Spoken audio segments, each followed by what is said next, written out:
Est-ce que le cadre il vous permet de voir mes magnifiques collants, quoi? Non. En tout cas, rien. Ok. Bonjour. Est-ce que vous êtes en train de regarder cette vidéo sans être abonné à cette chaîne? Bah bien. Abonnez-vous sur le champ.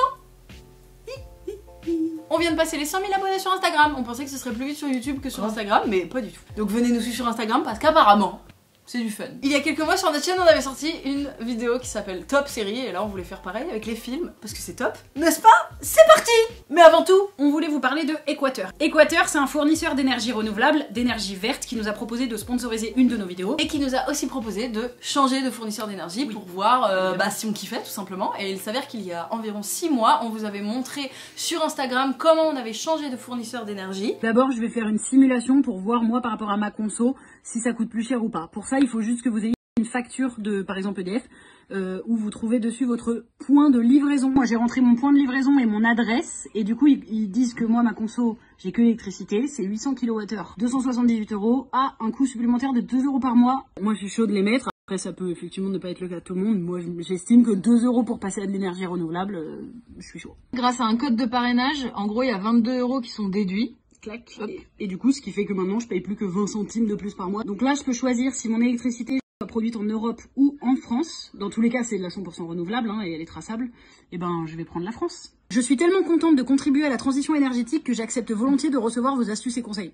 Non, faut pas exagérer. Et tant qu'on y est, je veux bien recevoir de bons plans de vos partenaires. Non. Donc là, tu choisis quand est-ce que tu veux être prélevé. Ça y est, j'ai mis mes infos bancaires. C'est terminé. Félicitations. Pour info et en toute honnêteté, ça fait 10 minutes qu'on est dessus. D'ici 5 jours, il y a une demande de bascule. Parce que en gros, nous, de par nos convictions, on aime bien essayer d'aller vers un mode de vie un peu plus écolo, éco-responsable en tout cas. Notamment, changer de fournisseur d'énergie, ça paraissait être le bon chemin. Mais moi, je me disais, ouais, ça doit être trop compliqué, ça doit être le bazar, ça doit être de l'administratif et tout. Et j'avais vraiment Il doit y avoir plein de paplards à remplir, c'est vrai que tu t'es dit. C'est ça que tu t'es dit. En le faisant en live, on s'est rendu compte que vraiment, sans quelques clics, bah, ça fait maintenant 6 mois que je suis chez Équateur. Ma facture d'énergie, elle est à peu près au même prix, je paye pas particulièrement plus cher. Si ça vous intéresse, eh bien on vous met toutes les infos en barre de description tout simplement. Maintenant c'est parti pour le top série. C'est le top série de Camille et Justine. C'est le top série de Camille et Justine. Le film le plus marrant. J'ai mis Nos jours heureux parce que vraiment des grandes B. Et je me suis dit qu'on serait d'accord évidemment sur ce film parce qu'on est grave d'accord. En vrai, Nos jours heureux, si vous l'avez pas vu, ça m'étonne un peu, mais bon, voyez-le. Et si, notamment si vous avez déjà fait des colonies de vacances ou été animateur ou animatrice de colo, vraiment, c'est abusé comment c'est... So real. C'est tellement vrai. C'est un des rares films français comédie qui est vraiment très réussi je trouve, qui est vraiment drôle et en plus qui est complètement good vibe. Franchement si vous êtes dans un brouillard de vie un peu... Vous voulez un petit réchauffe-cœur? Oh là là, Nos jours heureux évidemment. Et j'ai hésité quand même parce que pour moi c'est vraiment une référence que j'ai vu beaucoup de fois dans ma vie, surtout ado et tout, c'est les braisons... Les braisons. C'est les bons... C'est les bronzés font du ski, vraiment, Oh, oui, mais bon. Ouais, mais si. Ringos, quand même. Non, mais après, à l'ancienne, c'est un peu une vieillerie, mais on est quand même sur un panel d'acteurs et d'actrices. C'est un plaisir. Hilarant, Ça et ça reste un plaisir. Moi, j'ai mis le film Le Nouveau, parce que j'adore ce film. C'est vraiment un de mes films préférés, good vibes. C'est un garçon qui arrive dans un collège et il a genre 13 ans et il se fait un peu bolos parce qu'il est nouveau. Et donc, il va un peu devenir pote avec les gens moins stylés du collège. Et du coup, c'est extrêmement bien écrit, c'est hilarant. Le film qui t'a fait le plus peur. Bouh. On imite à chaque fois. Ouais, dis donc j'ai eu peur hein, Camille, hein. Me refais plus jamais ça parce que je risquerais d'avoir une crise cardiaque. Moi j'aime vraiment pas les films d'horreur, ça me fait trop peur. Vraiment je me chie dessus et tout, je fais des crises d'angoisse, ça va pas, donc j'arrête en plein milieu, je suis là, trop peur. Mais un des films qui m'a fait le plus peur c'est Funny Games de Michael Haneke, qui est un de mes réalisateurs préférés. Tous ces films je les adore, mais Funny Games... Il y a deux versions, il y a une version autrichienne et une version américaine. C'est lui exactement le même film, il a réalisé les deux et c'est exactement le même film, les mêmes plans, les mêmes dialogues, etc. C'est juste les acteurs et les décors qui changent. Je trouve que c'est un très bon film, mais voilà, ça fait un petit peu flipper quand même. Et il y a quelques années, je l'ai montré à mes parents et mon père ne s'en est jamais remis et il me fait la gueule depuis lui avoir montré. trop peur. Oui. Il a eu peur, il a fait des cauchemars et tout. C'est genre des psychopathes qui terrorisent des gens normaux. Enfin, donc qui pourraient être toi, ou moi, ou toi, ou ceux qui sont seuls, et lui, et d'elle, et ceux qui sont seuls. Pourquoi est-ce qu'il s'est promené comme Marion? Moi c'est pareil, je regarde pas trop de films d'horreur, mais c'est pas tellement parce que ça me fait trop peur, c'est parce que à chaque fois je trouve ça décevant. Et en même temps, si je suis toute seule chez moi, j'ai pas du tout envie d'avoir un peu peur, ça m'intéresse pas comme sentiment. Mais je me suis souvenu mon traumatisme d'enfance, c'est E.T. Je me souviens avoir regardé E.T., j'étais chez ma tante, je sais pas quel âge j'avais, peut-être entre 6 et 8 ans, et je me souviens que ça m'avait terrorisé ce petit animal, là, cet alien, mais c'était horrible. Et je suis allée me coucher et j'avais envie de crever, enfin j'avais peur. Je voulais jamais de ma vie rencontrer E.T. Son doigt un peu de merguez. Si, c'est dégoûtant. Le film qui t'a fait le plus pleurer. Je pleure dans plein de films, mais le film où je me souviens vraiment avoir eu des sanglots, c'est dans Pearl Harbor. Un film qui m'a beaucoup ému et que j'ai beaucoup aimé et j'ai bien pleuré, c'est Mommy de Dolan, que j'ai trop kiffé. La momie, t'as dit. La momie, ah vraiment j'ai pleuré quand il se lève le bandage. Je fais une petite parenthèse, disclaimer qu'on n'a pas fait au début. Dans toute la sélection des films qu'on a choisis, hier on s'est fait la réflexion, 100% sont réalisés par des hommes. De manière générale, il y a beaucoup plus de films réalisés par des hommes que par des femmes. En plus de ça, on est allé chercher dans nos films un peu du passé, donc il y avait encore moins de femmes qu'il y a aujourd'hui. Et on n'a pas voulu faire semblant en changeant les catégories, on a mis les vrais trucs, mais faut savoir que nous aujourd'hui on est dans une démarche où on essaye de consommer beaucoup plus de contenu créé par des femmes, mais ça n'apparaît pas encore dans notre top parce que il faudra quelques années avant que ça soit intégré. Mais en fin de vidéo on vous fera un petit top des films réalisés par des femmes récents qu'on a grave kiffé. Le film qui t'a le plus marqué, c'est Dogville de Lars von Trier, qui est un de mes réalisateurs préférés, et ce film m'a marqué / choqué / interloqué / waouh. C'est un film dont l'histoire ne se passe exclusivement que sur une scène de théâtre. C'est le seul film de ma vie que j'ai vu comme ça, c'est avec Nicole Kidman qui joue extrêmement bien. C'est des carrés à la craie sur la salle de théâtre et on fait genre, les gens sortent de leur maison comme ça, c'est trop bizarre. Au début je me suis vraiment dit, ça va pas du tout prendre, j'y crois pas, et en fait... Comme on t'y croit, mais à 100% à ce film, c'est vraiment une performance de ouf. Le film qui t'a fait réfléchir. Moi j'ai vraiment pris preuve de... Christopher Nolan, genre Inception, vraiment j'étais là. Moi j'aime plutôt bien son univers, Shutter Island, Inception et tout, et les Batman, j'adore. Mais je dois avouer que vraiment je suis là, quand même, la moitié de ton film je comprends rien, enfin je bite rien, et bon c'est un peu dommage. Les films où vraiment faut se torturer l'esprit. Je peux être très énervée en fait, vraiment. Ouais. Je peux sortir Inception, et faire pardon. Vous êtes sérieux de me faire perdre mon temps à me faire réfléchir comme... Oui j'ai vu Inception, je l'ai mis après dans un film que j'ai pas aimé. Ah d'accord. Oui, moi c'est plus réfléchir sur la vie, c'est Into the Wild, et en même temps j'aurais aimé le caler dans d'autres trucs parce qu'il m'a fait chialer sa race ce film. Ça peut être un de mes films préférés, enfin il est trop beau, la BO est incroyable, lui... Comment il s'appelle déjà? Emile Hirsch. Trop stylé. Il est trop stylé, il est trop beau, il joue trop bien. Kristen Stewart dans un de ses... Oui. Putain, je l'aime trop, elle est trop fraîche dedans. Et évidemment, bon, le sens premier de ce film est quand même de faire réfléchir sur la société capitaliste dans laquelle nous vivons. Ça me paraît être un indispensable, si je peux me permettre. Le film de ton enfance. Et ton enfance de quand tu étais petite. Je me demande bien ce que tu as met, Justine. Ah, quelque chose que j'ai rarement vu. Merlin l'Enchanteur, qui est ni plus ni moins mon Disney préféré. Rien que de penser, je suis morte de rire, les écureuils et tout. Ce que j'aime particulièrement, c'est que c'est un des seuls Disney où il y a vraiment pas d'histoire d'amour avec des princesses qui puent du cul. Il est que drôle, genre. Moi, j'ai cherché dans les dessins animés au début et j'ai pas bloqué sur un en particulier. Du coup, j'ai retrouvé plutôt le film À nous quatre, qui est vraiment... Ah, tu l'as vu aussi? C'est un film dans lequel il y a Lindsay Lohan qui joue deux jumelles. En fait, elle rencontre en colonie de vacances, genre quand elle a 10-12 ans, elle rencontre une petite fille qui a la même tête qu'elle, du coup, elle réalise qu'elles sont jumelles et que leurs parents se sont séparés. Non, n'importe quoi.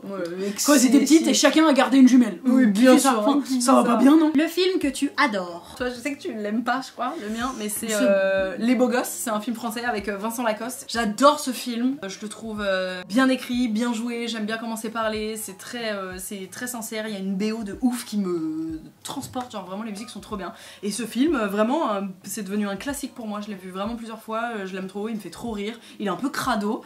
Mais vraiment, j'aime beaucoup. Du coup, ouais, ça me dégoûte un peu trop pour moi. Il y a trop de... Ils ont la peau grasse. Problèmes corporels, même si c'est très bien que ça soit montré, mais moi... Ils ont des duvets et tout. Au cinéma, ça me fait pas trop... Un film que j'adore, c'est Juno. C'est une ado qui est enceinte d'un gars, et en fait le rôle du gars aussi, Michael Cera, il est assez intéressant parce que c'est pas un ado typique un peu méchant, quarterback et tout, c'est un ado un peu loser, et du coup ça montrait aussi une autre forme de masculinité à l'époque. Pour moi c'est vraiment un classique, genre Juno, c'est comme Into the Wild, c'est vraiment, faut l'avoir vu, genre, s'il vous plaît. Oui. Le film que t'as pas kiffé, ou surcoté? Inception, moi j'ai pas kiffé. Blablabla. Taisez-vous, je comprends rien, ça me saoule. Moi un film surcoté, c'est The Artist, wesh. Je l'ai trouvé d'un ennui. Après, il se trouve que je suis pas très fan de Jean Dujardin, je suis pas fan de Bérénice Bejo. Il m'a assez peu intéressé ce film. Et quand j'ai vu tous les prix, les merveilles qu'on a dit dessus, et c'était là genre complètement surcoté par contre, je suis d'accord avec toi. Le film réconfortant. J'aime pas le dire. Bah je sais que t'aimes pas, c'est sûr. On n'a pas trop les mêmes goûts en cinéma. C'est Les Chansons d'amour, un des premiers films de Christophe Honoré. Et c'est très spécial, c'est du pur cinéma français, un peu nouvelle vague si on peut dire, un peu bobo. En plus c'est une comédie musicale. Moi mon film réconfortant c'est Little Miss Sunshine, qui est aussi un des films sur lesquels j'ai beaucoup chialé. Que je chiale. Je chiale. Tout du long, je suis trop émue, trop émue. Mais en mode pleurer de la joie. Ouais, pleurer de joie, mais bien-être. C'est pareil, c'est un incontournable. Un incontournable, vraiment, il est que positif. Le film que tu ne veux plus jamais revoir. Oh là là là là, The Tree of Life. J'ai haï ce film par tous les pores de ma peau. Je trouve qu'il n'y a aucun intérêt. Je comprenais pas le principe de ce film. À un moment, il y a un diaporama, on dirait des fonds d'écran Windows, de nuages qui explosent. Là, qu'est-ce que je m'en bats les couilles? Enfin, raconte-moi un film en fait. Je ne veux plus jamais revoir ça. Et je veux rien voir de Terrence Malick. Au revoir. Moi, le film que je veux plus jamais revoir, c'est Salo de Pasolini. C'est là où Les 120 jours de Sodome. Je l'ai pas vu, moi. C'est horrible. Tout bonnement répugnant. C'est genre des... C'est genre des vieux riches de l'époque en éventail comme ça qui sont dans un château et qui se payent le luxe d'avoir... Et ils parlent tous comme ça, vraiment tous comme ça. Ils se payent le luxe d'avoir genre une trentaine de jeunes. C'est très dérangeant, pardon, c'est très dérangeant.